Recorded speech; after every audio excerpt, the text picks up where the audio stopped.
Welcome back viewers to Juddy Productions. Today's video we'll be looking at how is motion understood, the topic of energy conservation, and we'll be looking at a second example for energy systems. So let's jump straight to it. Our scenario is as follows. A spring rests horizontally against a wall. Elsie holds a block of mass, 1 kilogram, stationary against the spring, compressing it by 10 centimeters as shown below. Elsie releases the block and it leaves the spring with a kinetic energy of 2 joules, as shown below in the second figure. We have 3 tasks to complete. Task number 1, calculate the speed of the block as it leaves the spring, and of course we're ignoring the effects of friction. So when answering this question, we need to consider the kinetic energy of the block. We want to calculate the speed of the block as it leaves the spring. We know the mass of the block to be 1 kilogram. And we know that the block leaves with 2 joules of energy. That's the kinetic energy. It's associated with mass and speed. The equation for kinetic energy is as follows. Ek equals a half mv squared. That can be transposed to give us v squared equals 2ek over m. Now to transpose to this equation, all I'm doing from the first equation is multiplying both sides by 2. On the right hand side that cancels out the half. From the left hand side that multiplies ek by 2. And then I'm dividing both sides by m. That leaves me on the right hand side with v squared, and on the left hand side 2ek divided by m. To find v, I simply take the square root of both sides. And that gives me v, the speed, is equal to the square root of 2 times the kinetic energy divided by the mass. I substitute my values in, and I end up with the square root of 4 on 1. And the square root of 4 gives me a speed of 2 meters per second. That's using the transposing technique where I rearrange the equation to find the unknown value v. Some students might find that a little bit challenging, and so you can also use what we call the substitution technique. In the substitution technique, we start with the equation for kinetic energy, Ek equals a half mv squared, and we substitute in our values directly to that equation. So the kinetic energy is 2 and the mass was 1.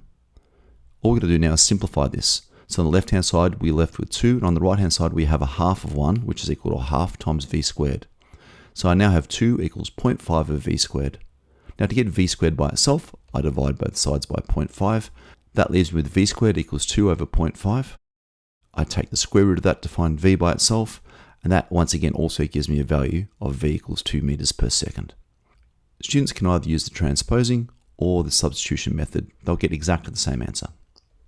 Task number 2. Calculate the work done on the block by the spring. Once again, ignoring the effects of friction. Let's consider the work done on the block by the spring. We want to calculate what is the work done. We know the final kinetic energy of this block is 2 joules, as shown in the diagram on the left. The initial kinetic energy is 0 joules because the block has no speed whatsoever.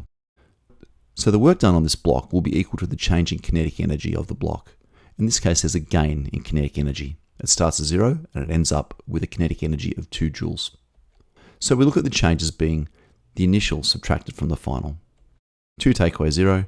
So the work done by this block is 2 joules. Very straightforward. You can't gain 2 joules of kinetic energy without investing 2 joules of work. Our final task, number 3, calculate the spring constant of the spring. Now we're assuming the spring obeys Hooke's law. That is, it's a perfect ideal spring. So let's examine this situation using the strain potential energy in the spring. First of all, K, the spring constant, is the question that we're trying to solve. The strain potential energy in this spring is 2 joules. That's where the object is gaining its 2 joules of work. The change in length, in this case the compression of the spring, is 10 centimeters, which we write as 0.1 of a meter. We're using the equation, the strain potential energy ES equals a half K delta x squared, where delta x is a compression of this spring. I can transpose that to K equals 2ES over the delta x squared. And then I substitute my values in where ES, the strain potential energy of the spring, is 2 joules, and delta x, the compression of the spring, is 0.1 of a meter. Doing that, I end up with a spring constant of 400 newtons per meter. That's using the transposing technique. Alternatively, some students will prefer the substitution technique. So here's our starting equation, and we'll substitute in the strain potential energy of the spring to be 2 joules, and we'll also substitute in the compression to be 10 centimeters or 0.1 of a meter. Now we can simplify this. We have on the left hand side the number 2. On the right hand side, when we halve 0.1 squared, that gives us 0.005 times k. Now to get K by itself, we simply divide both sides by 0.005. We do that, and we also end up with a spring constant of 400 newtons per meter. I hope this video has further increased your knowledge of energy in a system, particularly looking at the association between the work done on an object and the kinetic energy gained by the object. Thanks for watching.